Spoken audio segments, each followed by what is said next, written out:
Come on, where's that lady?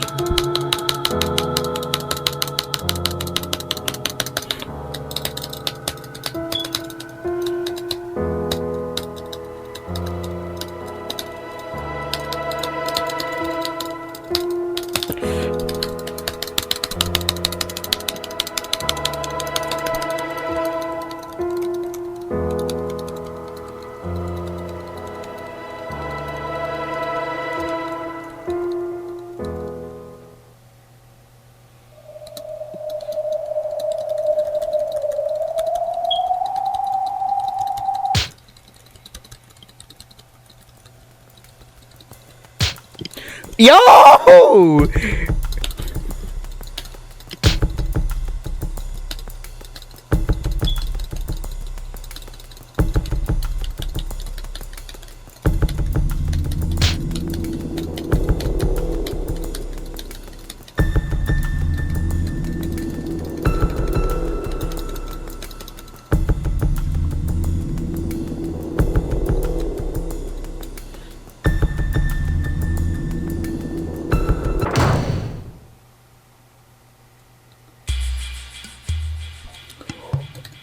Oh yeah! Yeah, it's getting real! It's getting real now!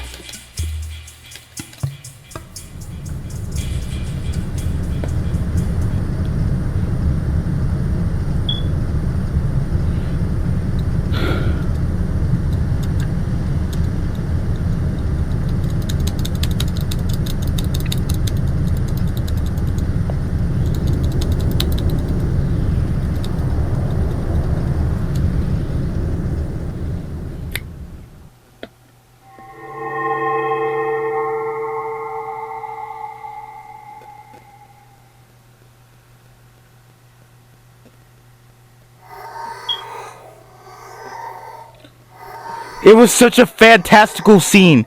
Golden sparkling butterflies that hid the shadows all over the boiler room. They flapped their wings twinkling beautifully. They gathered in the dark. And it's disappearing. Arnold continually speaking in the direction of his words, and the darkness swallowed the butterflies up. But as the butterflies got in the darkness, they perhaps know they would certainly laugh. But Connor continued to speak without flattering in the slightest. However, if you bet on something low with the risk, it's called a miracle.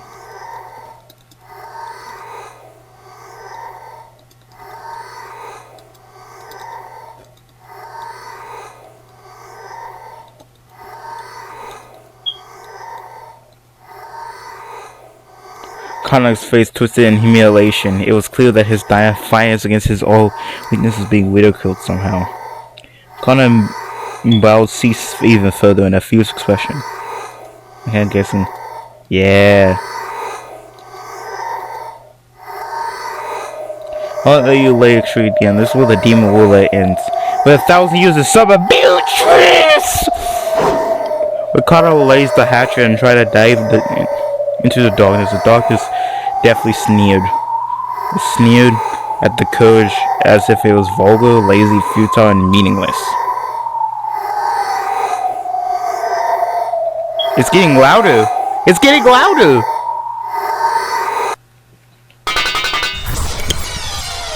Oh my god! What the fuck? What the fuck? Connor and his hatchet was still off. Couldn't take another step after that. With a clang, the hatchet he had been grasping fell and rolled on the floor. Following that, a pair of thuds. Connor's knees hit left, then right. The hand, which had looked like it was trying to catch the sky, Now the hatch has been dropped, gradually lowered, landing on his chest. Then another hand did the same. Oh my god! Right then, there was a handle of a demonic design engraved in it. As Connor looked down his chest, the same type of weapon that had been stabbed in Ava and Haishi's forehead was... Nay! Oh my god! He died! Connor was curled up in English, fresh blood dripping from the corner of his mouth. It was a makeup far too extreme for Connor's white skin.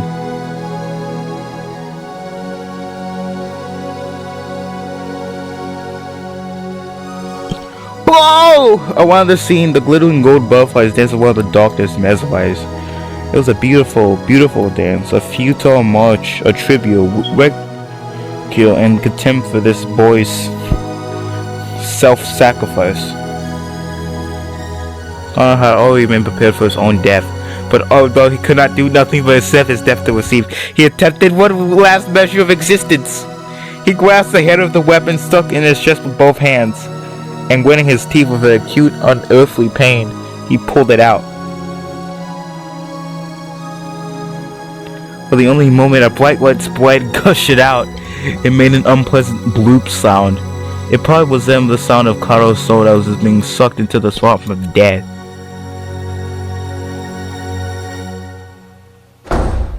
Conrad!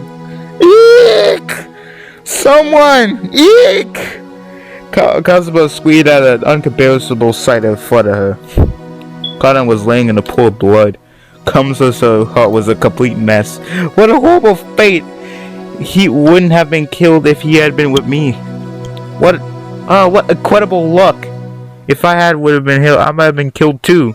She screamed. Her own expression was filled with complete confusion, and the muscles of her face were pulled. Almost as though she was smiling while crying. But no one could have made fun of an expression like this. What is it, Kamaza? Answer me, Kamaza! The first was to dash with Nashi holding a rifle and Battler and Genji dashing right after her. Balls! Nobody probably would have started discussing the origin of that violent session in the boiler room. But after they saw Connor, he was lying on the ground as he was drawing an ocean of his own blood. The stench wasn't important anymore. Connor! Answer me! Genji, bring a Dr. Najo here. Nashi realized that even though Connor was on the verge of death, he's still conscious, so he's saying the edgy and doctor. Nashi was holding a rifle for face the darkness in the center of the boiler room and shouted, "Who's hiding over there? Come out quickly. If you don't come over there, I will shoot without mercy. Get the blicky. We need lights. Aunt Nashi, let's light them up. We need lights."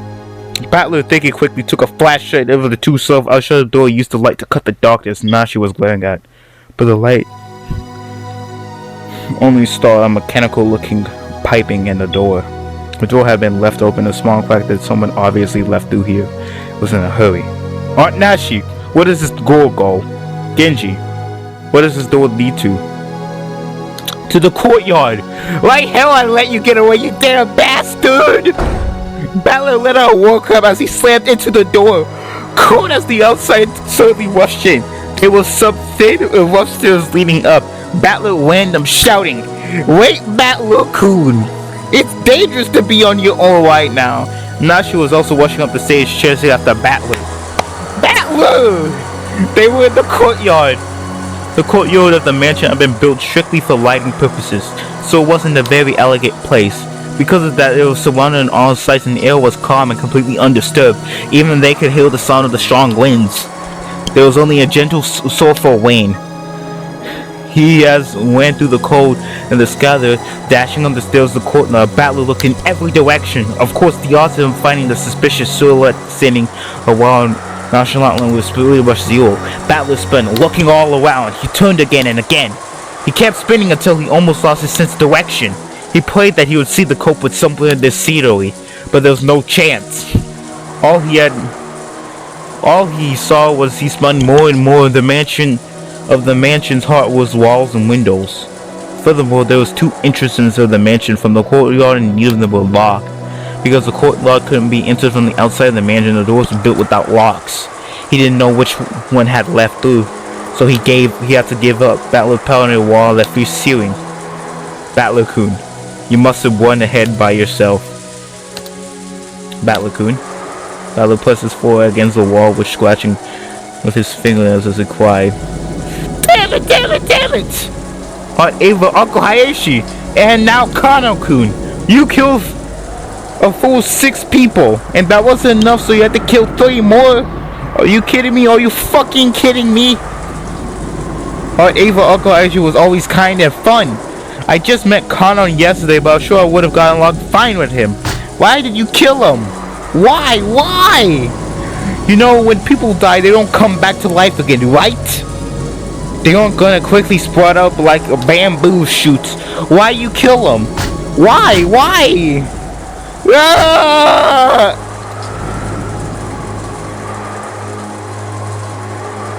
Battler was a boy who could understand the feelings of pain and regret in a person's heart. So he cried. With all his strength, Nashi, who had always thought of Battler as a frank person, was a little surprised to have felt that he had this delicate side. At the same time, she understood how easily hurt the heart of a young person can be, so she held him. So I will definitely protect you, George Kun, Markun, and Jessica. As a mother and as a representative of the Orishima family. Gah! Battler was sobbing into Nashi's chest for a while, wiping the tears with a bitter smile. As though he had been like this the whole time, trying to appear as though he had cried more than he had already. Anyway, let's go back for now. Protecting ourselves is a high priority to find the culprit. Tomorrow will arrive, and after that happens, the police will come and everything should be brought to light. There's no way the culprit can escape this limelight, no matter how much they try to struggle. That's right. When the police come, the seagulls claim the crime will be solved. But for some reason, Battler's felt a sense of unease, as if the seagulls would never quiet again. That couldn't be true. When the typhoon passes, surely the seagulls will return to the harbor again.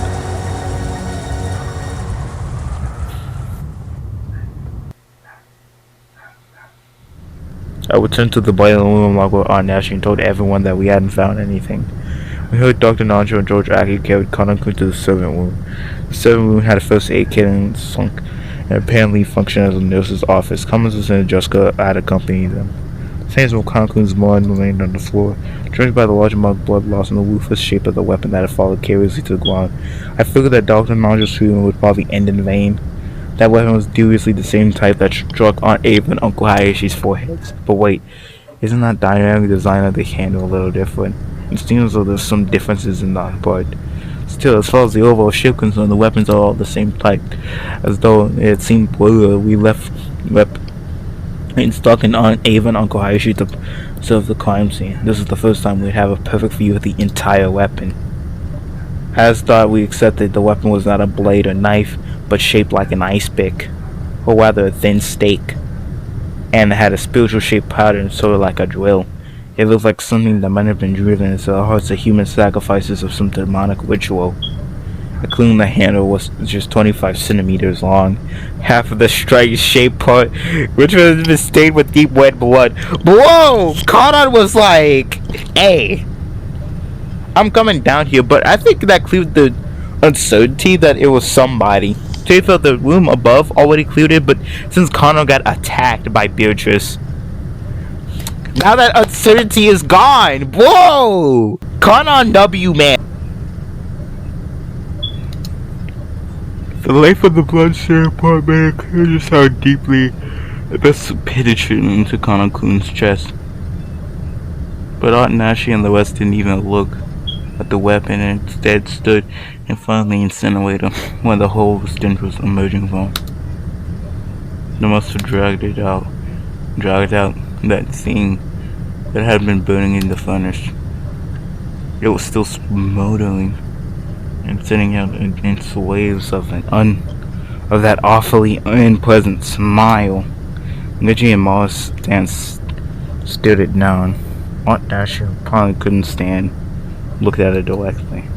She kept shaking her head and back and forth at it. Ooh. I thought nothing could surprise me after everything has happened. But this? Gah!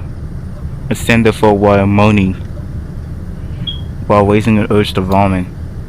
The true source of the unearthly stench was the scorched corpse that had been cooking inside the incinerator. The clothes, the surface, the body, and the hair were all hideously burned. That grotesque corpse was in a state that not even a face, no age, or gender could guess it. When I think about calmly, I realize the corpse appearing at the time could only be one person. It was grandfather who disappeared that morning, whose whereabouts remain unknown.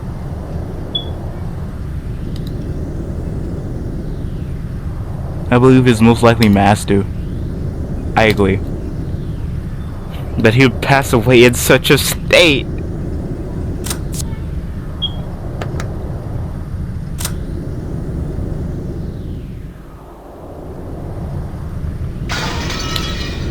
It's heart ending. But is there any proof that this corpse is really grandfather? It's burned so black that you can't even tell what sex it is. Balakun, look at his feet. Alright, now she with her handkerchief, look over to his mouth and eyes averted, and told me to look at the burnt corpse's feet. Notice how there's 6 toes on each foot. Huh? Ah, you're right. Just as Genji-san said, there were 6 toes on each foot. Each individual toe looked so normal that it's lying that I hadn't noticed. The master was born with 6 toes on both of his feet. Consequently, the master was entrusted with the arrival of the other Shime family. I heard since a long time ago that polydacty was common in the Otoshime family. It was probably hereditary. Polydacty literally means many fingers, but because of a little mistake by God, when a person is born, one of those toes and fingers splits into 2, so the total number increases. But the big deal isn't usually made by polydacty in the world of large. That's because it isn't a disease, it's something that people are born with. So while they still might look like babies, in the time when they turn 1 year old, they can be taken to a hospital and given surgery to make them normal. Even a child with polydacty could be treated before they become aware, so they might not even remember it themselves. By the way, it seems like there's a possibility for this to occur in 1 out of every 2,000 babies. So it's not usually seen. It isn't that rare at all. Speaking of which, I think Uncle Aishi mentioned something to me a long time ago. Something about how Tadame Hayashi, the knight who unified Japan at the end of Sogoku period, had 6 fingers on one hand. According to Aunt Nashi, many Otoshima family heads, once most places of the wisdom, all had polydacty. Because of that, when grandfather was born, his relatives were all excited and had thought that he might become a otherwise leader. And where leading relatives were died in all the Great Kanto earthquake, it was apparently argued that grandfather should be the one to restore the family because of his auspicious sign of his birth. If granddaughter hadn't disliked his position as the head so much, his 6-toe probably could have been pretty lucky for him. Come to think of it, I've heard somewhere in some country that when it's people with polydacty should be treated as gods and revered. This is beside the point, but it's very common for mystery lovers of the course to be burned to hide his identity. But I guess that in grandfather's case, just toasting him wouldn't be enough. And grandfather's body was not simply burned. It was just like uneven Uncle Hayashi's. The thing had been stabbed into Kanaku's chest. One of those demon ice picks was stuck in his forehead. The head wing wasn't on his finger. So the letter last time was telling the truth. So father would have probably been horribly disappeared. Now she let her head drop and closed her eyes tightly.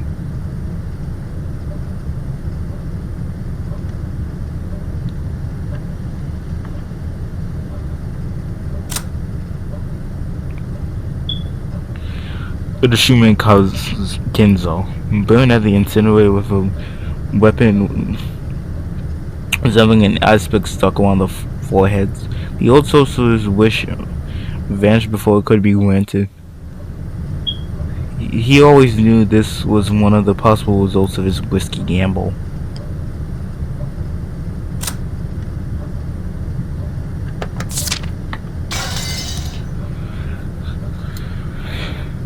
It was decided that we'd leave grandfather's clothes and lock it in a room before we see it. Wait. Gouge head, gouge chest, gouge stomach, gouge knee, gouge leg, and kill. On ninth time, like the wish shall revive and none shall be left alive.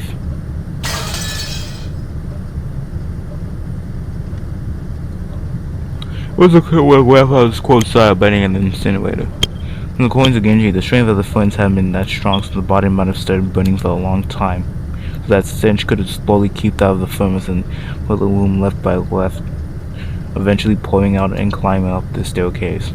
Putting that aside, whether he was well done, grandfather had been bought out, killed, and burned, even though he started locked away in his closet room by his auto lock. But there's no doubting this. However, according to Genji-san, the boiler room was usually locked.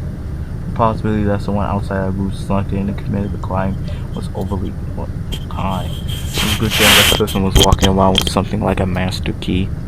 After all, the doors and windows in the mansion had been thoroughly checked, despite that the culprit was able to sort around the mansion freely. Does that crime confirm a 19th person exists? There's still a contradiction. They're still trying to tort their existence without ever showing themselves once. However, curious since chessboard theory, I've been using the contradiction to deny the existence of a 19th person by spinning the chessboard around once more. The very fact that this crime makes it perfectly obvious that a 19th person exists means the existence of a 19th person is even less plausible, as long as the 19th person doesn't show themselves in front of us. If the culprit could get grandfather out through the door sealed by a receipt, they could kill Aunt Ava and Uncle Hayashu from the other side of the door sealed by a chain, then they could possibly go as far as creating a fictional 19th person through strange tricks and devices. If we still want to believe the culprit is among the 18, then list of spark length has gone very short. The four of us kids, Aunt Nash, Genji-san, and Kamasu, Ba-chan, and Dr. Nanjo, one of these people has to be the culprit, but we can't be sure of that. Wait, just a second ago we started doubting on whether the corpse actually grandfather's light. Maybe we can think of the other bodies the same way. For example, the first 6 had their faces horribly smashed. Some of the bodies have been kept enough for the faces to confirm who they are, but the old bastard, for example, lost his entire face.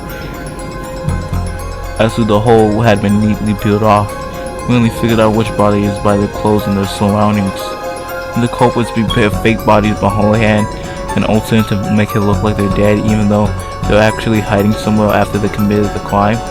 It might sound ridiculous, but it wouldn't be impossible to trick to pull off. It's too early to give into this 19th person. No, this witch.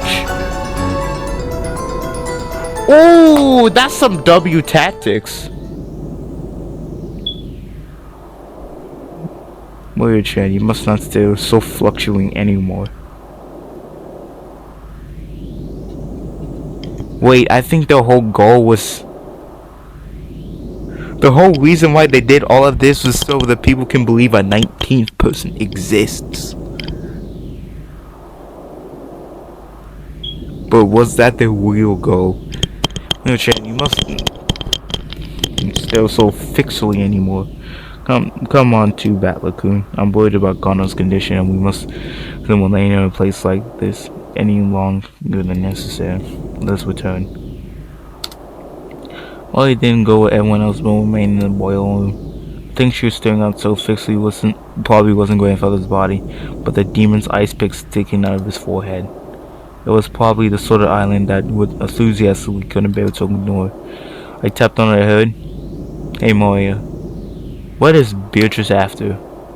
Is it all of our lives?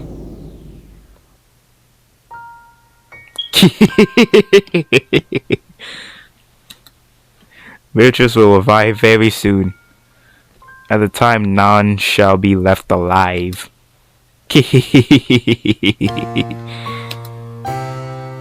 How can you laugh at something like that? Do you think you're the only one who's safe? Why do you feel like you're in danger? Why aren't you scared? Beatrice made a promise. She said she's gonna take me to the Golden Land. It's a wonderful place where you have no obligations, everyone's always together and everyone is always nice to everyone else. I am looking forward to it. That time will come very soon now.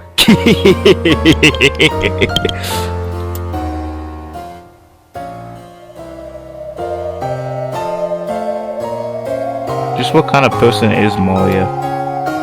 I only know Moria like 6 years ago when she was 3. She was once pure and nobility, good kid. This new Moria 6 years later, the Moria I knew didn't seem to fit together. Just who is she? This witch who calls herself Moria. The Moria who obstinately believes in the witch. This series of unsolved crimes is the proof that the witch actually exists. Every time something occurs that would be difficult for a human, it becomes a little hard for the rest of us to not believe in Beatrice, which means it must be an intense pleasure for Moira to see her relatives who once firmly denied the witch's existence start to acknowledge the witch's existence one by one. Is the whole point of Beatrice killing these people so they can acknowledge her? Is that why she is in high spirits? Moria, let me ask you this one more time. You'd probably answer the same year, but I'd ask you this just once more. Ooh. Yesterday, you were given a weather in the rose garden. Who gave it to you? Ooh. Like I said, Beatrice. Battler still doesn't believe. Ooh. Moria only repeated what she already had said. That man Battler is never gonna believe. I have to admire that stubbornness.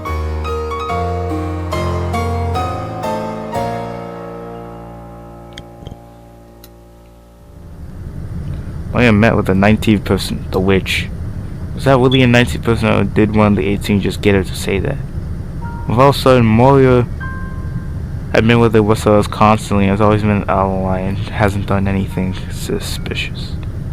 She's simply overjoyed to be made Beatrice measure true, and certainly isn't the 19th person. Supposedly. That's life.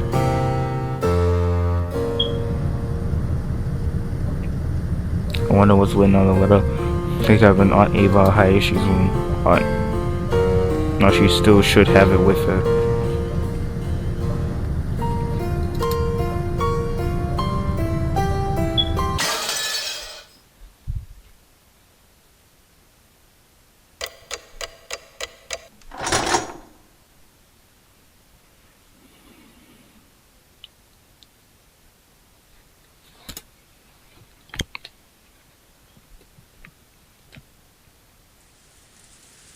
Anyhow, Nanako did not regain consciousness. Even though Dr. Nanjo did all they could to heal him. Of course, there's very little that could be done in an island like this without medicine or proper facilities. However, Connor was the only human to have ever confront the culprit. So only he could have given us some kind of clue. However, at the time they carried Connor away, it was already too late. My sincere apologies. Without proper facilities, there's nothing I can do about such a serious wound. No, that's perfectly understandable. Thank you so much for giving you your very best. Dr. Nodule should have been splayed by a violent spurt of blood, so it's easy to imagine the deviation in which they had tried to save Connor's life until the last second.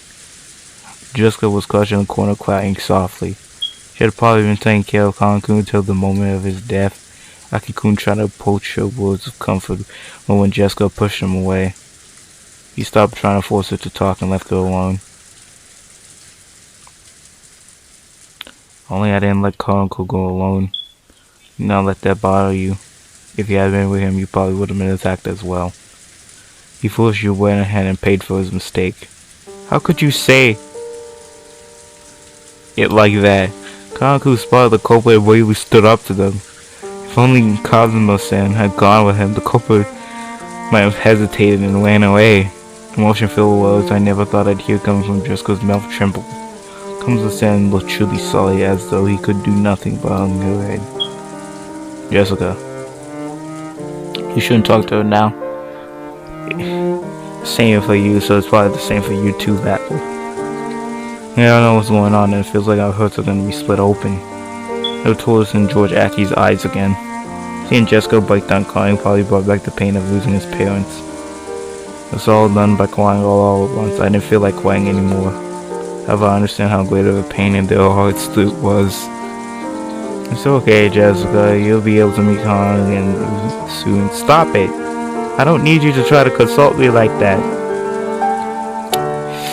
Beatrice will resurrect the dead and even the love that has been lost. So you'll definitely be able to meet him soon. And everyone else will be able to live in peace. So the one who killed Karakun is this Beatrice who supposedly gave you that letter yesterday. Where is she? Where is she hiding? I will find her and tell her apart. Tell me! You know where the culprit really is, don't you? What do you know? And where do you know where she's hiding? Tell me, damn it! Milady, please stop. Just exists. Ooh. Damn it, let go of me, Genji-san. Boy knows the culprit, who the culprit is, and she's hiding in her identity even though she knows. She must have been telling them what we're doing and guiding them as they kill us. Jessica, be silent. Let's go grab that Mori. Genji tried to stop her, but Jessica could not be calmed. The next thing I heard was the sound of Art Nashi slapping Jessica's face. After Jessica's soulful slobbing was Muzena do the hall. Mori-chan, I know there's no way you're the culprit. You've been with us since the beginning and there's no time for you to communicate with any culprit. So I want you to tell me something. This Beatrice who handed over the well, who is she? And although those Wu seemed kind, they were clearly sure that George still had some remaining doubts about Moria. He didn't actually grab at her. However, he did feel exactly the same way as Jessica did. Aki, I already asked her the same thing a second ago. Her answer was the same as before. I want to hear from Moira's mouth. Who is this Beatrice? Even though I told you, you wouldn't believe anyway. What do you mean by that? Could it be the culprit is someone we know well? And you're keeping it silent and covering them for the same reason? Who gave you that letter? I got it from Beatrice. I'll say it no matter how many times you ask. I got the letter from Beatrice. George Oni-chan, do you refuse to believe in Beatrice because she's not an opponent you can hit? Do you want to turn your feelings into helplessness, into violence to beat somebody up? So you won't be satisfied until your opponent is a human you can hit? So even if I told you the truth, you wouldn't accept it? It's pointless for me to tell you. You wouldn't believe. But I'll keep saying it. Because it's true. Beatrice exists. The door to the Golden Land will soon be open. I'll go there. Beatrice promised. In other words, Mama is nice, Papa is with us, and is also nice. I want to go there right away. Everyone is afraid of Beatrice, but that's only natural. So calm yourselves. Beatrice said so herself. By the time the typhoon has passed, I have ended everything, she said. Ouch. Oh yeah. I don't mind you being talkative, but let's leave it at that for now. I bet all of this pretty happy situation for you because you're always going on about how witches exist. But keep that to yourself for now. Don't try to force it on other people. I know, I've been creeped out for this girl for a while now. But there was really something wrong with her. Don't you think so, Battler Genji-san? Kabuzo said. What about you, Mom? Moria knows who the culprit is, but she's hiding it. Okay, maybe she hasn't done anything directly, but she definitely is working with the criminal. It's right, she's a spy. We can't let her stay with us for any longer.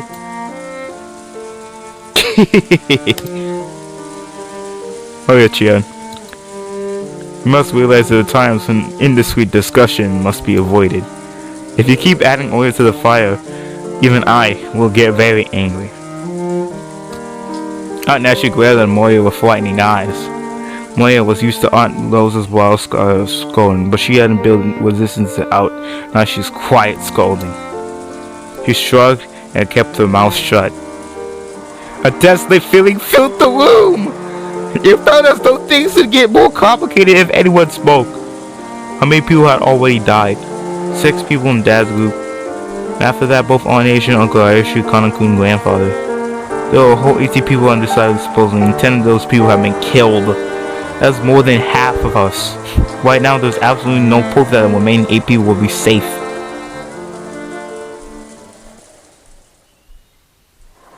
And anyway, there's no time to quarrel. Now that we are certain the Cobra can enter and leave the mansion as well and strike out of nowhere, we must give our undivided attention to surviving until tomorrow. I wish strongly on Nashi. We can figure out who the whole culprit is at the leisure tonight. For now, we're better off finding out a place to barricade ourselves in. I said this, pointing out the clock to everyone. It was already 8 at night. We had been receiving shocks over and over again since the early morning that our bodies and minds were completely tired out. There's still a long time until tomorrow. We needed to find some place to barricade ourselves so we can rest our bodies and give even the smallest amount of relief. I agree. Everyone is already pushing their mental and physical limits, myself included. I believe in many lives to take into account as we move forward. That's right. There's a high probability that the enemy has got an equivalent of a master key. Was Shion-chan Kanekun Gunner said with putting master keys? Yes. They will supposedly have them on the person doing the work. And he wanted to serve the steam, so we didn't investigate that closely. We can't eliminate the possibility that someone stole a key from them. In the first place, we know the culprit visited the servant room. May have visited the servant room at some point or amongst the guard room shutter. It's convincible that they obtained the master key from then early on. There were many servants serving other the Ochime family, but because there were several master keys. Furthermore, every time one of the police started and finished work, the keys would be passed between the servants. And you have acknowledged that they probably got a bit sloppy at times in the past. Even then, if they borrowed a bunch of keys from the pockets of one of the multitude, one of the servants, is there any safe place even the keys couldn't open? Because of the nature of our job, we have entrusted with the keys of all to all of our rooms.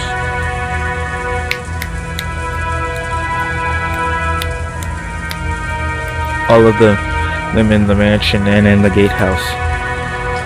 So in other words, no matter where we hold up and lock ourselves, to just be one of us. Fine. Could as well lock in. If you're gonna come bring we beat you at your own game. The enemy won't approach us from the front. I don't know about the first 6, but look what happened to my parents, a Kanakun, even grandfathers. And they're only gone after isolated people. They don't have the power to assault all of us in an openly secure room. That's why, she's like Aki says, maybe Aunt Nashi's rifle would serve as a deterrent to stop them from attacking. I have that as though, but... Oh yeah. I know you want to say something, but keep it to yourself and stay quiet for a while. Well, you probably wanted to say something about how witches aren't afraid of things like guns. But if she said it out loud, then the atmosphere around her would start getting pretty edgy. I had to notice and decide to put a stop to it. If I may, I do know of one place that cannot be entered even with the servant key links. Where is that? That would be the master's study. I'm against this. I don't ever want to think about going into grandfather's creepy room. How many kings can gain access to that room? There are 2. I always have one on my person, and the other is held by Master himself, but I just found the corpse in the boiler room. Genji-san took out a handkerchief out of his pocket, opened up, showing a burnt, filthy study key. Then he showed it alongside his other key, which had been lent to Nashi. Normally this would probably leave the Mazukins for the police, but because of the master's orders to protect the safety of their study, I borrowed it from the time being. I see. Which means that Kinzi's-san is the only place where it will be safe. And it appeared that way. I don't even want to think about being shut up in that syringe while my peers must acknowledge his room is safer than anyone else right now. And then grandfather locked himself up in that safe room. The culprit bring him out and killed him. Can't be saying that that's truly safe. According to your theory, grandfather readily found a way to or sea trick had left his wheel of his free will. So if the room might be a good place to barricade ourselves after all. You're too optimistic, Aki. However, at the same time, I thought you'd bring up a pretty interesting point. After all, it gives us a chance to question the enemy, the witch herself, about how a sealed door had been opened. If we assume the Cobra was using some technique to keep my grandfather from the study, they would have had to show us the same trick again if they wanted to assault us in the study, and that would give us a chance to make the Cobra prove how they did it right before our eyes. If she really is a witch, we were forcing her to use her little magic trick to open the door in front of us. That's probably impossible. It's not a truthful one. It's obvious the Cobra's acting in a way that makes us think they're a witch. If she's really a witch, all she gotta do is appear in front of us and wow, a colorful display of magic. Said she avoided doing that. It must be the work of a fake witch who wants us to think she's real. Therefore, the Cobra he used a technique other than magic to defend the closed room. Couldn't open it before our eyes. Is grandfather's room big enough for a build? And yes, there was a bed sofa blanket. While there's no luxuriousness, it's more suitable to the spend of the night. There's also a sink, a bathroom with refrigerator, or liquor cabinet. Wow, that's incredible. But isn't that weird? You think he built another house inside his house? It's pretty cramped for the last house was so like our grandfather bought a whole island and realized all of his dreams. That's right. After someone put in time, father couldn't feel at peace in any place even inside his mansion. We always hear about how he shuts himself in there, and this time we're the ones who are gonna shut ourselves up. Ha! Just go spot the words out. Jessica Chan, it sounds like you'd rather go search for the culprit than say shut up somewhere. Of course, I don't think we'd be able to find them by just searching them on our own. In the end, we can't do anything but wait. Then it doesn't matter. When we wait doesn't. I'm not gonna run away and hide. Why don't we just take it easy? Huh? Back? I don't really like villain of the week style heroes or books. Due to the fact that nothing really happens.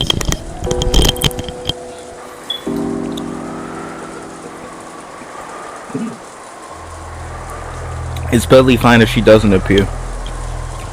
There's no worth to be the ones exposed to the culprit.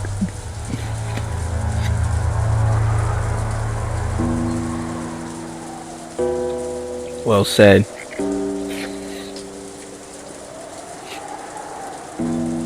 We shouldn't take needless risks before the police arrive.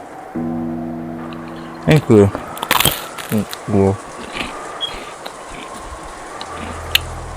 Oh, no, I think we should move to our father's study.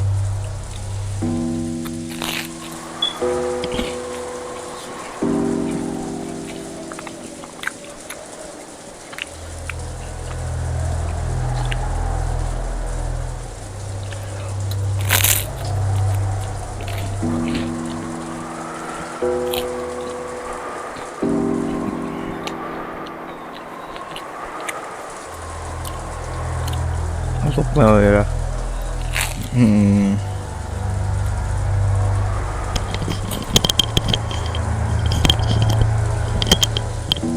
That was amazing. Wow, how I left the story there.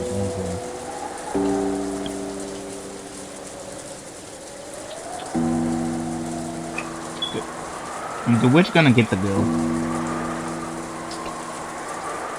Which go?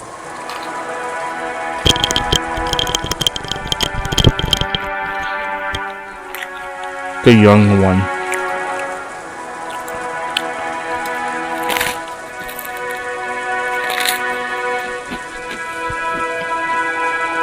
About block, I propose to change Billy as a stopgap measure.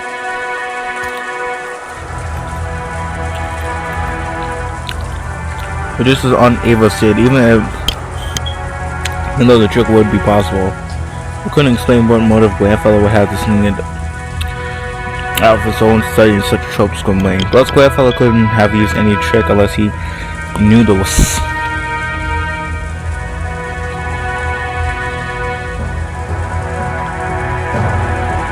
Seat was wedged into the door. Aunt Ava hadn't pointed out the last part.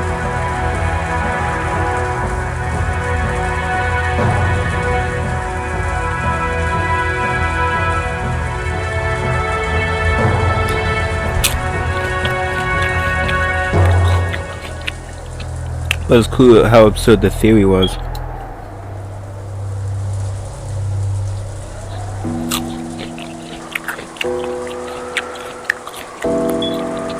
So you're getting a sealed door from the closed room, as Aunt Ava said.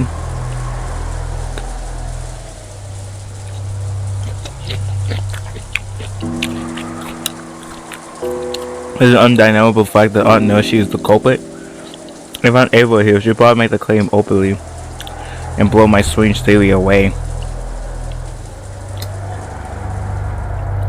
Yeah, because Aunt Ava also knew Grandpa.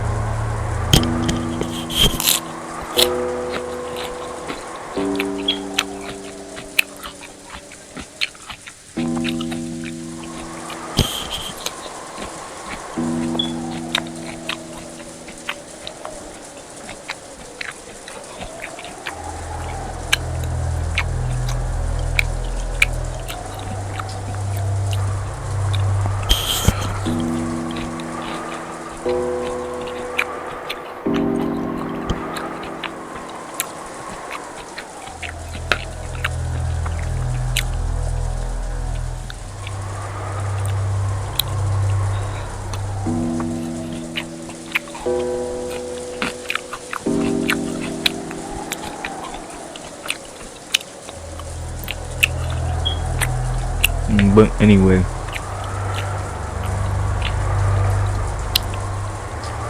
it's a woman both were bed in her toilet, and that 8 people could be shut up in, and only 2 keys, both of which had got which in the safest place in the mansion. Guys, it's time to tell you my real name. My real name is Jonathan James, and I'm currently on an investigation to Umineko of the disappearance of a team at this island, trying to understand what officially happened through fictional means, the research of fiction.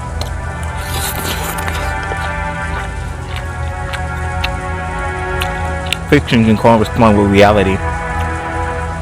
Reality is often an illusion. Lies are said.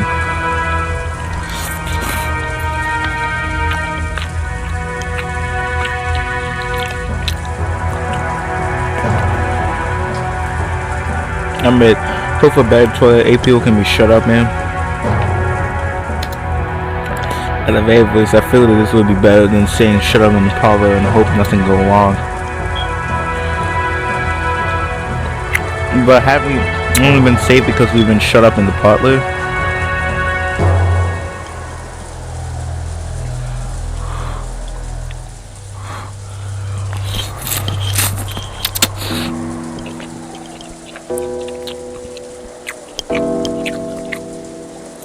Go back to the area where Aunt Nashi had her dorm room.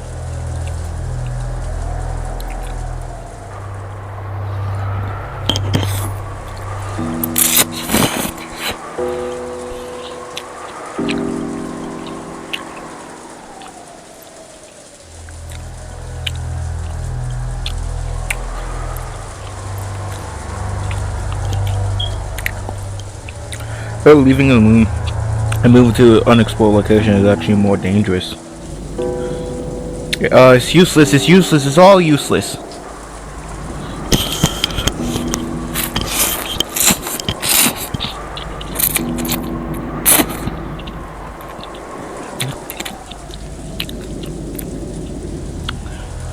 Bro's talking like you. My friend's leg is about to break in a fever. If I keep spinning the chessboard around and Wong will only keep switching places of oil, I won't believe anything.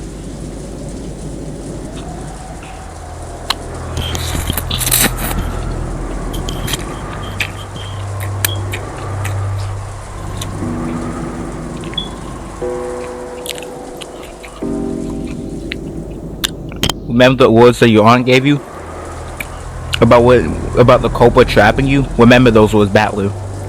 You got to.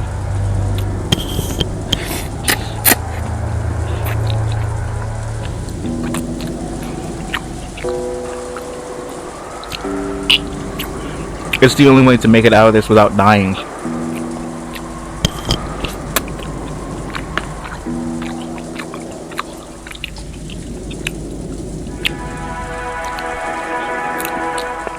When you seem to be all cornered, the enemy's moves are easier to lead. Which means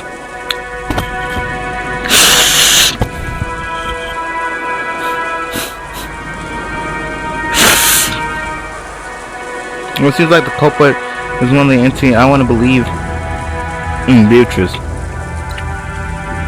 But when I start believing in Beatrice, I want to find the culprit amongst the 18. I'm going to be spinning in. Wow, well, my thoughts haven't taken one step since where they stand. You're cornered.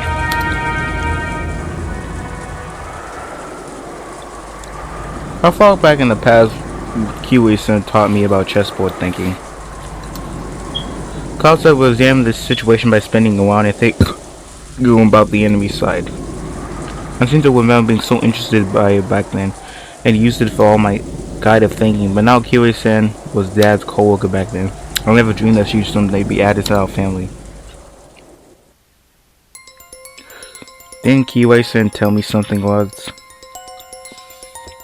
I get the feeling that she said that, wow, this chessboard thinking was one of the things to look for. It certainly wasn't all powerful. And it wouldn't be good to rely on this too much.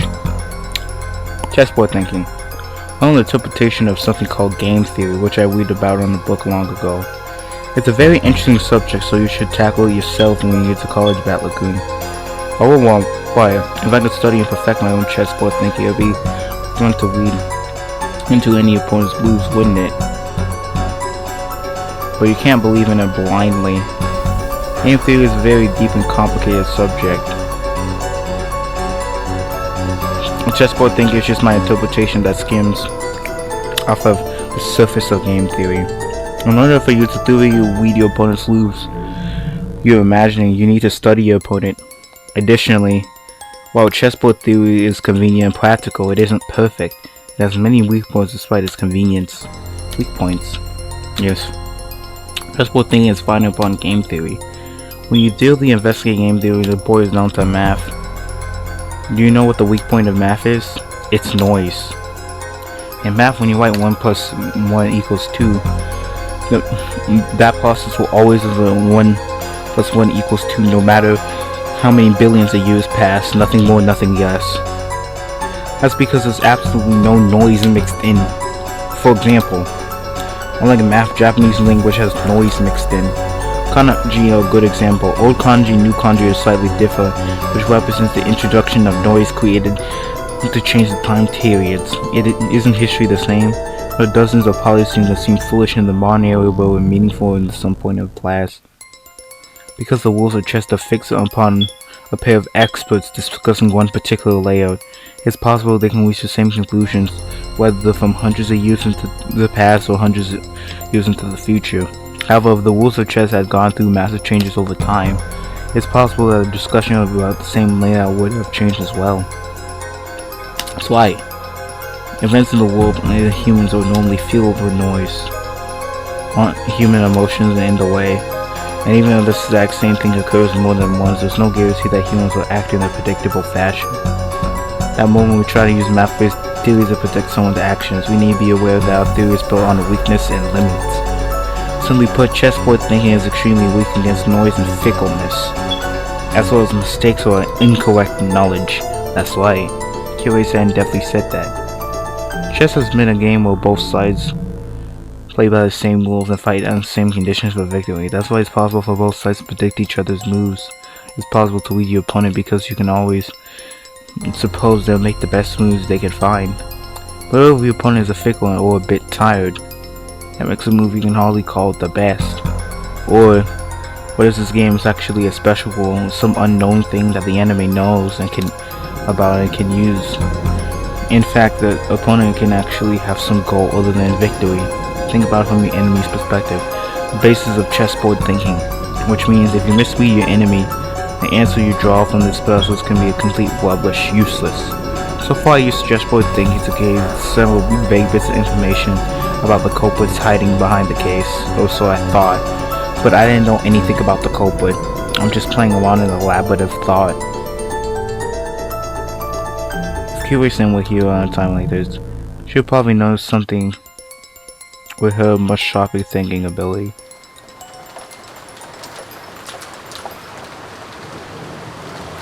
Until the very last moment, Jessica resisted moving into grandfather's story, but in the end, now she persisted and we decided to move there. Everyone was completely wrapped around paranoia right now.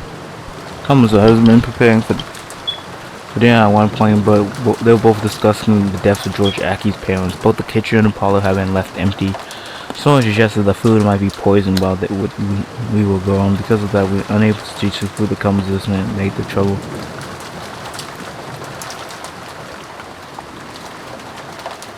The manner in which the first 6 were killed is still unknown, but it could certainly be poison.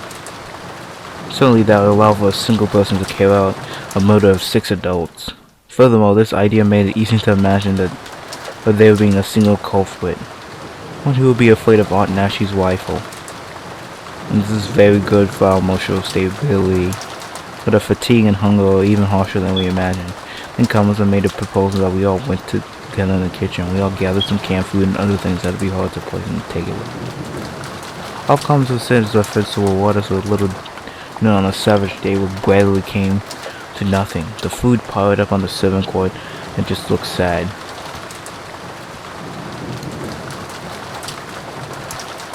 We all started calling the stairs Aunt Nashi, who was in the lead, readily stared into the darkness, both eyes in the barrel gun. We dragged ourselves up to the 3rd floor just as Aunt Nashi had warned us beforehand. It was a mixture of chemical snail and the sweet, sickly sweet aroma that started tingling in the air, feeling like it was eating at our heads. I see this is kind of scary, so it'll give you a headache if you're shut in for a whole night. I was a little late, but I'm with Jessica. I fought against going in grandfather's study. I feel like this dish was from the magnificent door. This is a window for forbidden study which should defend against anyone who would enter. While Genji was unlocking the door, Mori started looking at the door. And the door looked quite interesting. Incredible door. So and strict, it was stop many jokes. Called it perfect for grandfather's study. The powers of ward off any spiritual menaces are strong here. Lucius probably couldn't open this door. Oh. What does that mean? Mori pointed at the door in a scorpion quest. No, this line like a magical circle arranged in a scorpion was described to you. That design, that's right. It isn't just like those keychain cards Mario gave Jessica and me yesterday. The 5th magic circle of the Mars is a strong ward against magic. Additionally, this magic circle would be very delicately constructed in its 4th power. Such magic circle can be troublesome to beings of magic like Beatrice. Isn't that comforting? Are you saying we're gonna escape Beatrice's clutches even in this room? Our little witch sure is reliable. And how did Beatrice get grandfather out? Just as badly reason Beatrice can't go inside. However, she has both magic and familiars. Using them, she might be able to get grandfather to leave a study of his own accord. I gotta read about it on the manga. I've seen a bunch of scenes where vampires were fighting of crosses so they couldn't get close. But their familiars were just fine, so they make their familiars attack. Those scorpion keychain charms I gave you yesterday also had 5th magic circle Mars on them. The power of dwelling within them was weak, but they should be enough to protect you until we leave the island. Although it sounds like you have lost who you right. Scorpion keychain charms? Yeah, the charm I gave you yesterday was the one I got from Moria. I heard it repelled magic if you put it on your doormat. And at the time I thought it would be better if you had it. Is that so?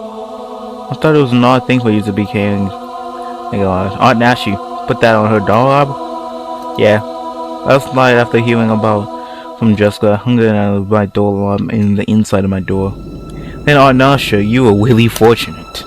If you did that, Beatrice probably couldn't even lay a finger on you yesterday. I think Beatrice must have been really annoyed. Beatrice annoyed?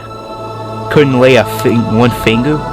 Now she thought back to the eerie scribble she was seeing us that morning as someone had been tearing outside her door with broke silk hands and gasped in surprise. Could it be?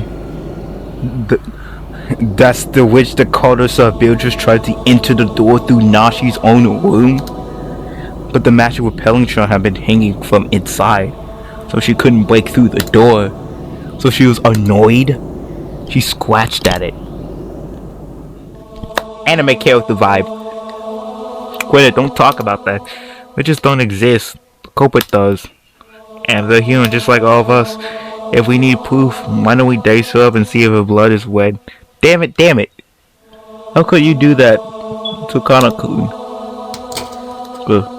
Did you unlock the door? 8 people into Kinzo's study.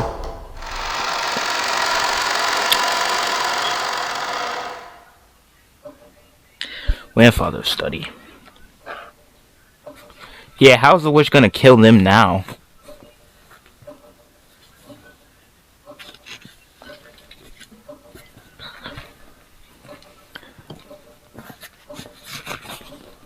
Maybe she burns the house. I heard rumors about it beforehand, so I wasn't that shocked. He had done nothing more with it through with his occult hobbies. If Grandfather hobby was chasing after pop idols, these walls might have been buried beneath posters of idols. Even though I didn't understand that, I realized this room was muddled of his pastimes. And so I can't help but remain dumbfounded by the smell of his creepy medicine and the sweet stench that seems to melt my head.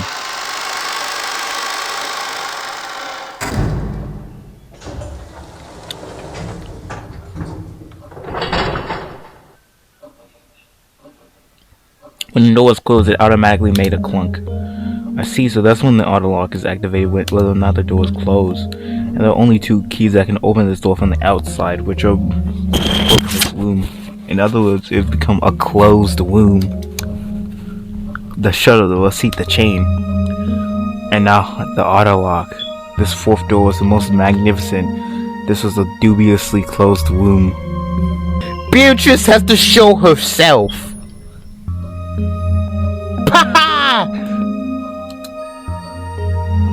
Just to make an absolute sure the room was secure, we checked all over ways in and out. The windows are tightly locked. That should be enough, but just in case we tried knocking over all the walls. After all, we talked about there being a hidden door in this room, but we couldn't find anything suspicious.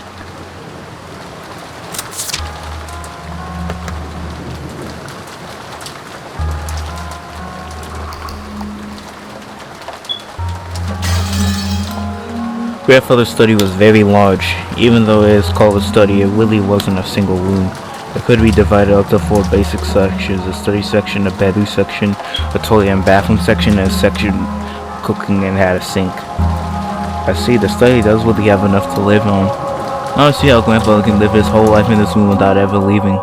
It seemed that Grandfather was in the habit of watching TV because there was no television or even a radio in this room. You can't do anything except pass time listening to the sound of rain until tomorrow morning. Mother Naja looked closer at the chessboard he had set in front of the table itself and muttered. It was apparently a partially finished chess match he'd been playing with Grandfather until yesterday.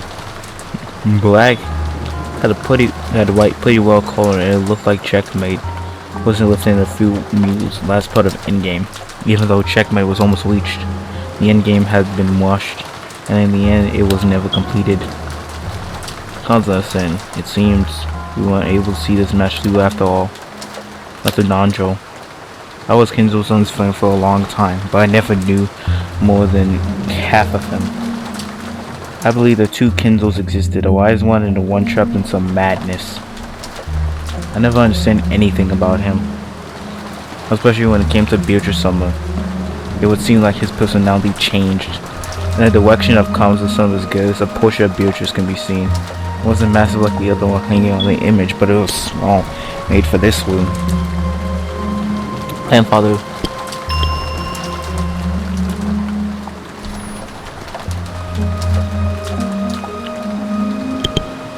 He probably spent every day in this room with so much of his time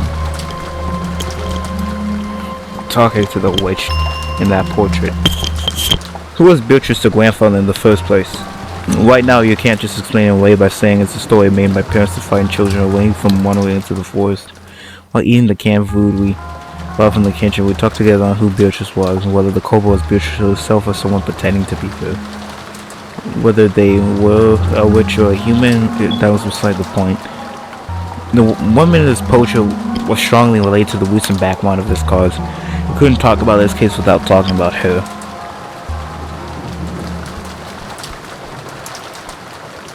That's right. Mom, you picked up the culprit's letter on Ava's and right? Yes. Still haven't opened it. Let's give it a try. Alright, now she took out the western envelope, and she pulled out a paper from the drawer and study ducks and handed it to her. While watching her open the door, George Aki grimaced slightly. After all, there was a letter left at the site where his parents got murdered. There was a good chance this context was saying something unbearable to Aki. Alright, now she seemed to realize that, so she glanced over the contents first without reading the outline. We were a little frustrated that she would grimace after reading some shocking, but she frowned unhappily. What does it say? There's one unpleasant sentence. It must be trying to provoke us. Now she have to decline the contents. Could be shown at the children openly to the table. Everyone stared at the same time. Praise my name. What the hell? That's annoying. Probably Beatrice declaring herself as the victor. Damn it. I bet you were hoping a weird magic circle would show up. It wasn't a magic circle. But my expectations haven't been betrayed. What could it mean? I wonder if she wants to toad out her own existence. That seems reasonable. With this letter now, we know that the author of the last night was the culprit. I think the identical envelope is more significant than what is written here. Without a doubt, this is the type of envelope that sealing wax that the master used. Oh, I don't know what's going on anymore. This is the first time I've seen anything like that since I worked for the Otoshime family. Going by last night's minute, Beatrice is claiming to be grandfather's oldest confidant. Grandfather often said the same thing in the past, right? I spoke to Genji-san and Kamazu-san, who nodded together. I guess that means you two know more about her than anyone except grandfather. Could you tell us? For a long time I purposely avoided this topic, but now it's come and I can no longer do so. Genji, tell us everything you know.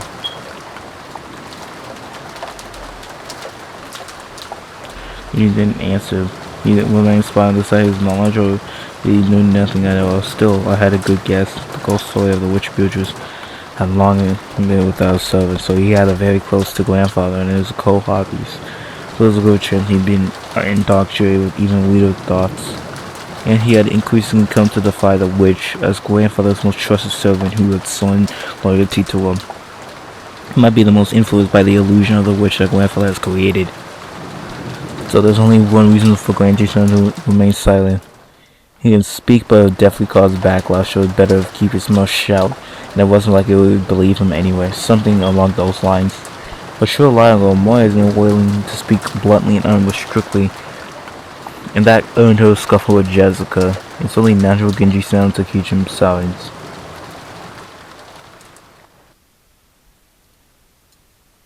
Was she father's cocky mind? His cocky mind? That could be possible.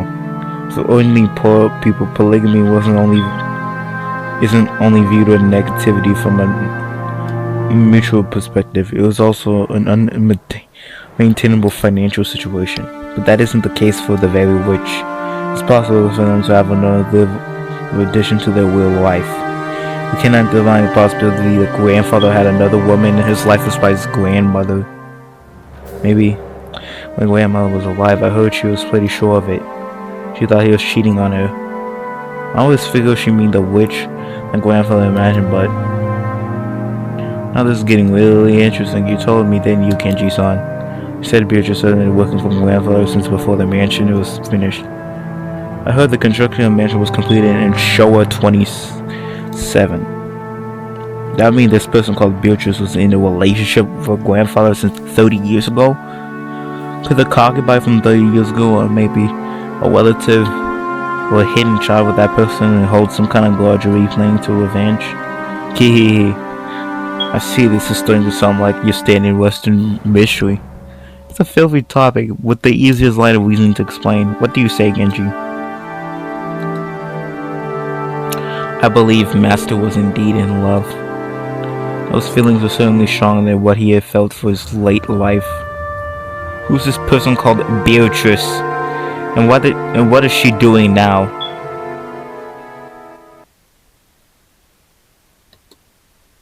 I've heard she passed away before the mansion was complete. She's already dead? Yes. The master was deeply stricken by grief, and he devoted himself to the art of black magic as a means to revive her. The master loved Beatrice Sama from the bottom of his heart. It was that madness which drove him to do all that you see here. As Genji Sama said, sparing his arms, as though asking us to look at this room, filled with signs of grandfather's madness.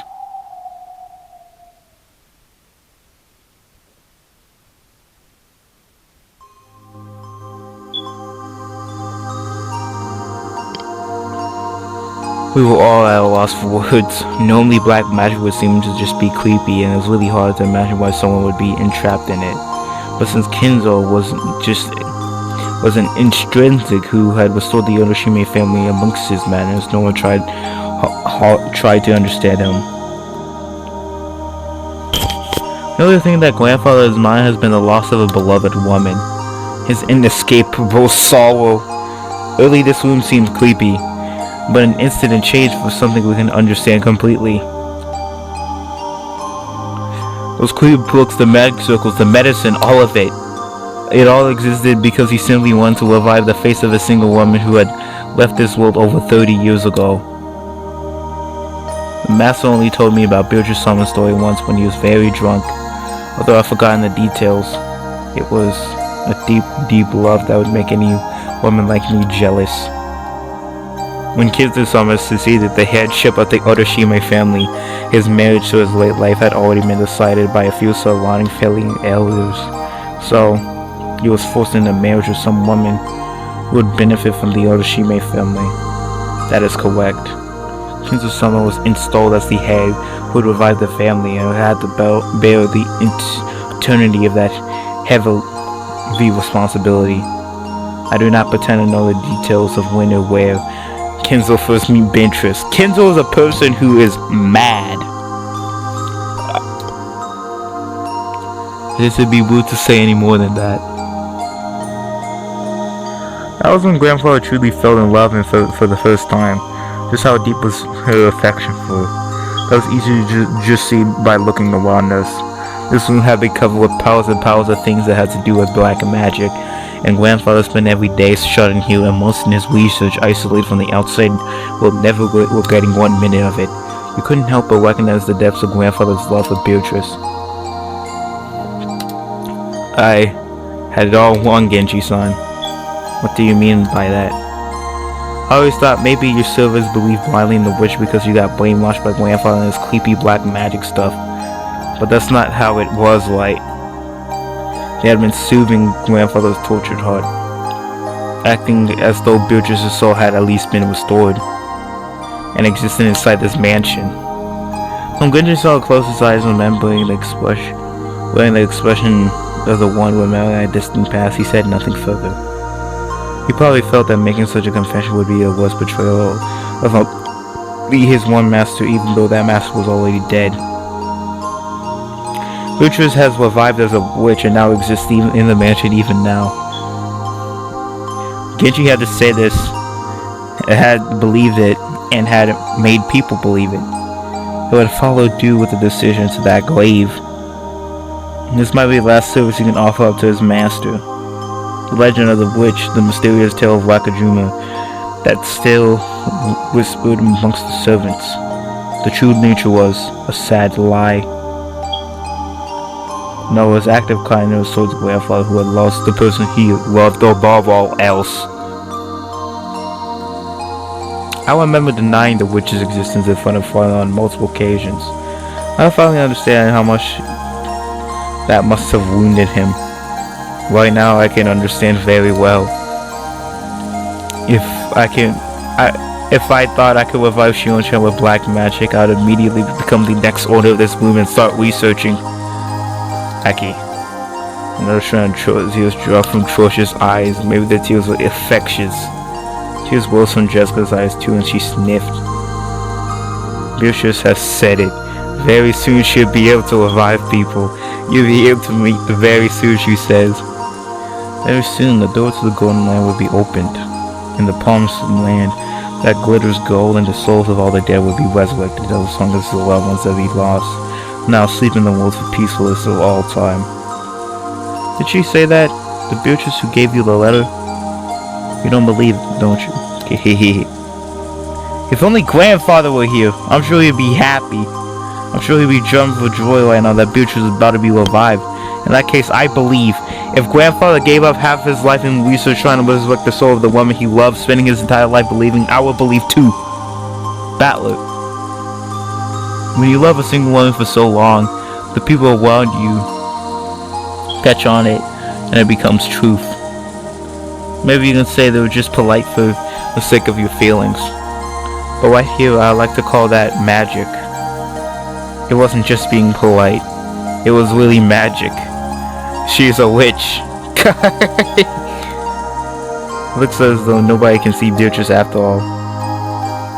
Some time passed. As we listened to the song of Wayne, we considered what kind of love and madness must have possessed the owner of this room, as he spent half his life here. Man is on the Shion beat. If you ask me as a woman, then I would like to understand father's feelings of true love. I did leave my mother in an awkward position. I agree. Cheating is cheating. No way to make that pretty. Yeah, that's why. You gotta feel sorry for grandmother. Haven't been all moves between a child.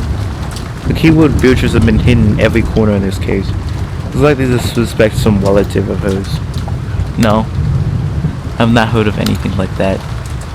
If there was one, a memento of his most beloved person, he would sure give them all of his affection.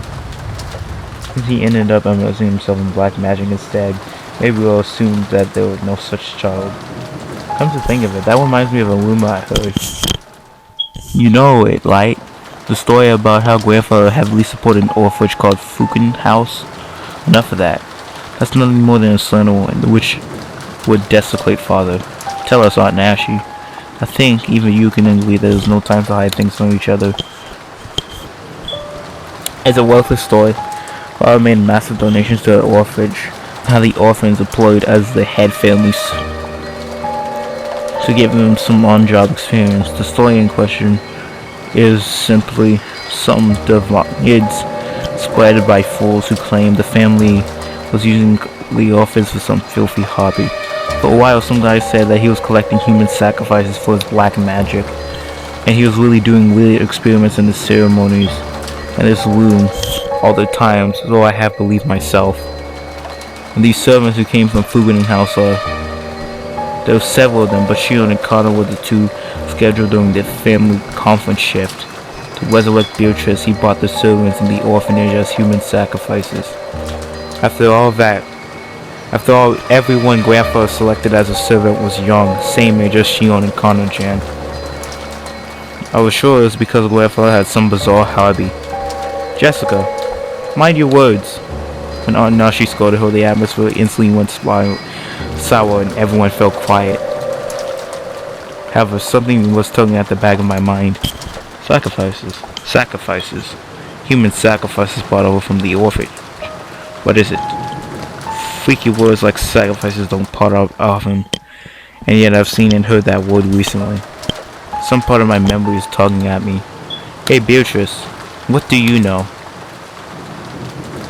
I had arrived in front of the portrait of Beatrice. It It wasn't as massive as the one in the entrance hall, but the portrait must have been drawn by some famous painter who was still imitating the small size. Below it was just the entrance hall, and was the L path at the location of the supposedly hidden location of the hidden gold. Ah. Sacrifices here! What the hell, Battler? You creeped me out! 6 sacrifices! Ah! Well, my eyes were as wide as plates. Everything been predicted right here since the very beginning. Everyone crowded around, and the same expression of shock was in our faces. That's right. That's right there on the L path. On the first twilight, off of the 6 chosen by the key as sacrifices. Oh, there's no doubt. 6 people died in the beginning.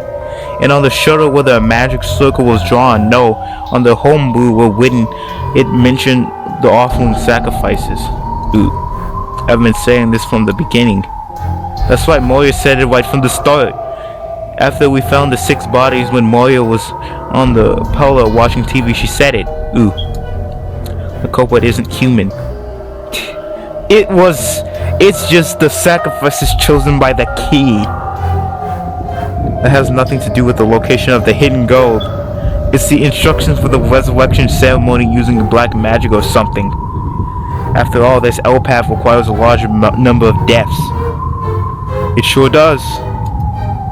Even reading it through quickly, there would be 6 plus 2 plus 5. 13 people who must die. How many people are normally on this island?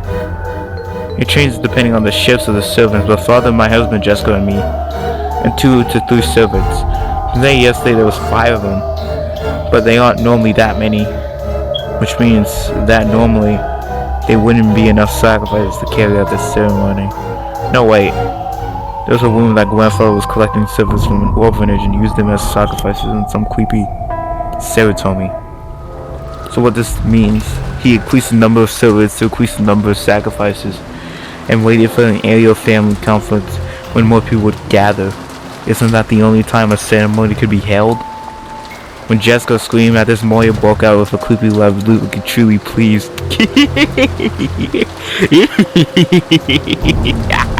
Game is so big! Haven't you ever heard of people making bets to test their fate? Like throwing a sandal or saying if it lands right side tomorrow it'll be sunny. Or saying that tomorrow would be a good day if a coin lands heads up. There's so many little superstitions like that. Sometimes your luck is down and you just get bored and roll dice and get 3 6s and you want to believe it's some portrait of some miracle. When flipping up a scandal at worst you have a 50% chance. Even if you get it right side up, it's not worth that much.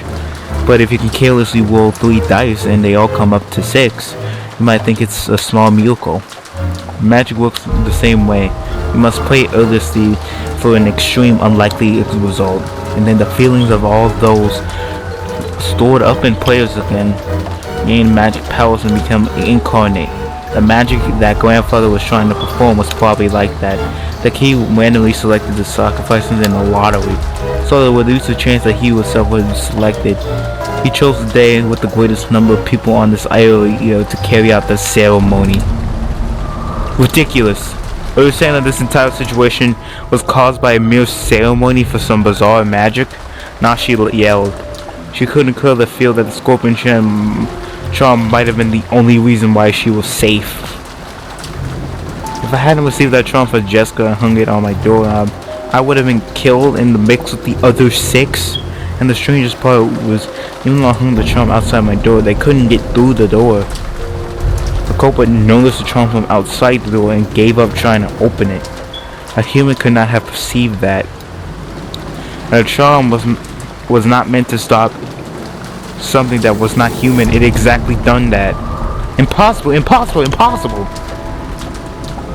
But now she's in. The L path certainly does continue to fit even after that. On the second twilight, those who remain shall tear apart the 2 who are close. Could this be talking about Ava-sama and Hayashi? And first that might be, we might reach that conclusion. I thought the culprit killed them and they were left words from the 3rd twilight in the letter there. That's right. After carrying out the second twilight, they left the third twilight in place. The third twilight is just like art where she just read. On the third twilight, those who remain shall praise my noble name. If you read it that way, it just keeps going on, doesn't it?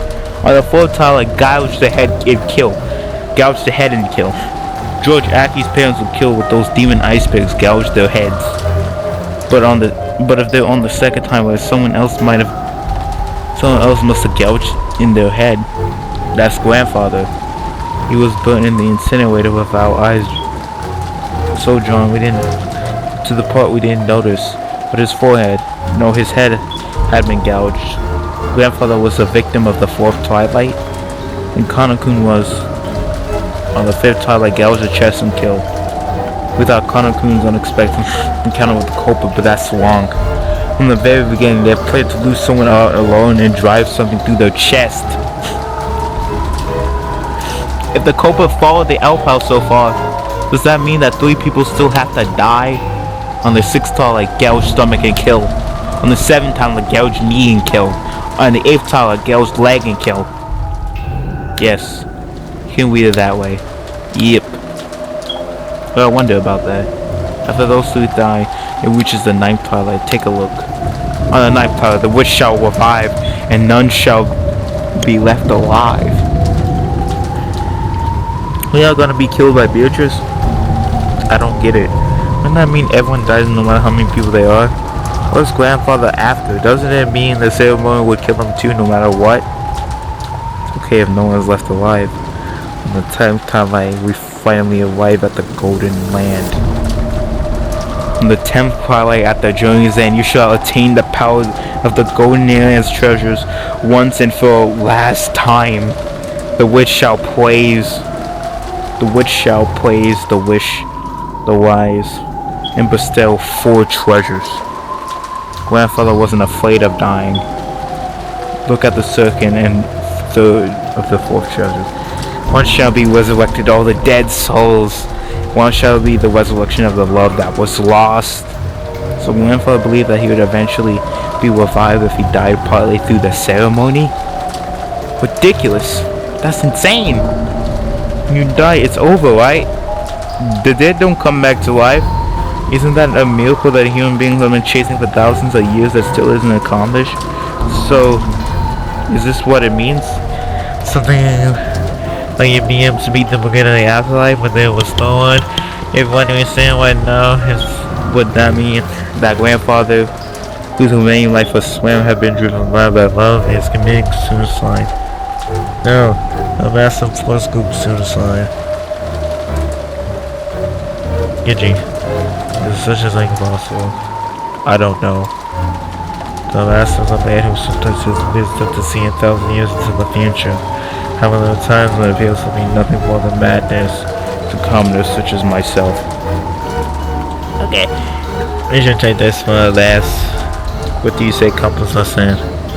I don't know anything. That's right, I don't know. Do you think I'll be on the island today if I did know? I would fake the illness or do anything to take the day off that way. What about your opinion, Dr. Nandro? You've been grandfather's friend for many years. I feel the same as Genji. Kids and sons of that who falls past ordinary people. I've even felt so inhuman powerful men at times. Even I don't know what Kenzo Sam was thinking when he wiped that L path. Then I'll say is that even if father wiped this stuff, someone else is carrying it out. It's like, at the very least, there's another culprit who would check grandfather and Kanakun. Well, that person's still continuing to climb just as the L path says. No matter from the beginning, we didn't think deeply about it. Was that wind there? We thought back to the recollection of the weather last night. Beatrice had proclaimed something inside it. She proclaimed that according to her contact with Kinzo, she would collect everything of the Otoshime family's interest, but then she revealed a special clause. If someone discovered the location of the gold grandfather had hidden, that light would be lost. And when the letter was read, grandfather was still alive.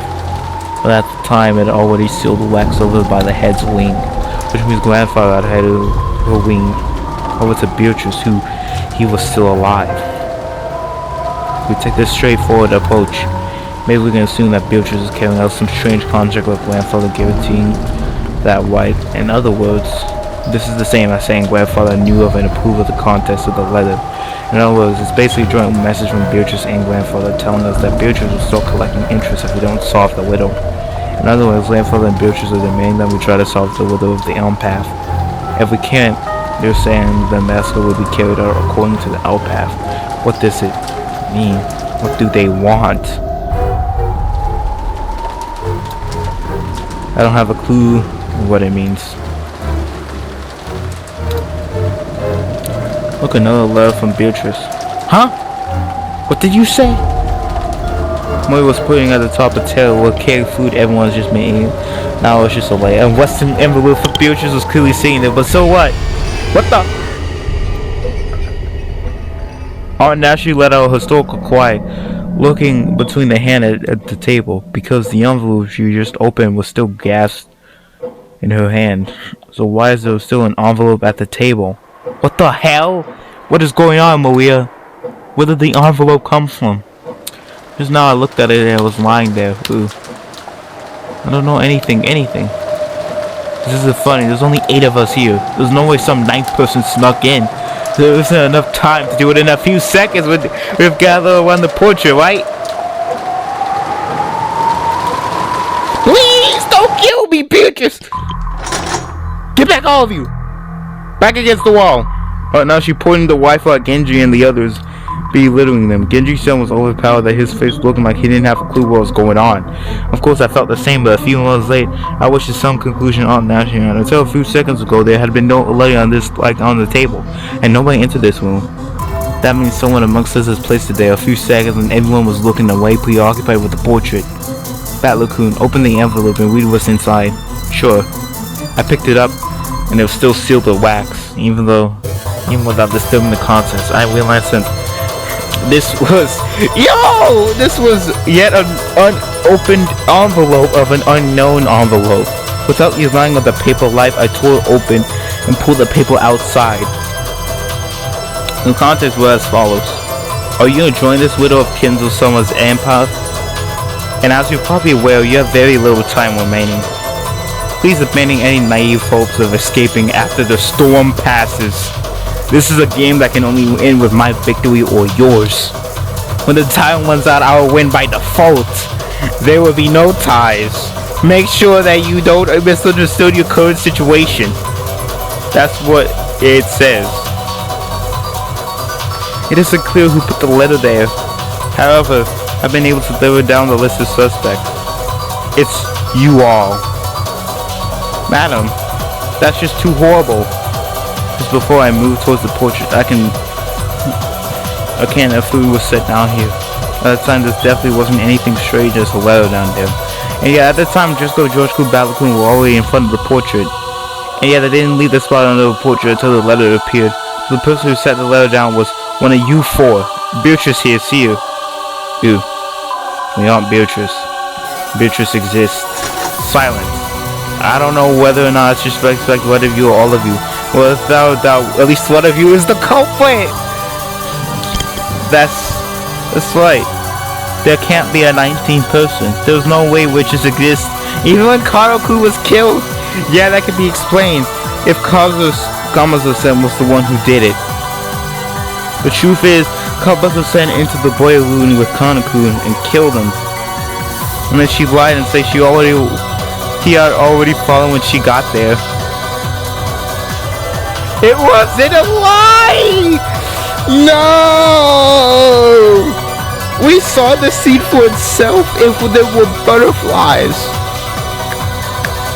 You're making a mistake, my lady. Why would I do something like this?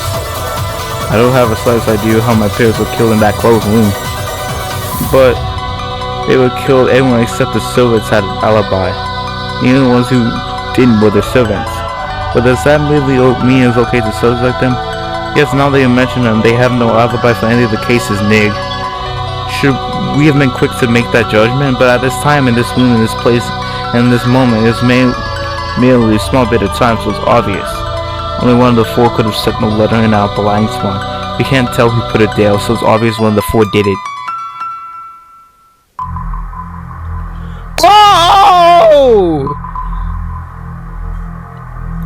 Okay, goodbye, guys. The reveal next video. Next video, guys. Fuck you.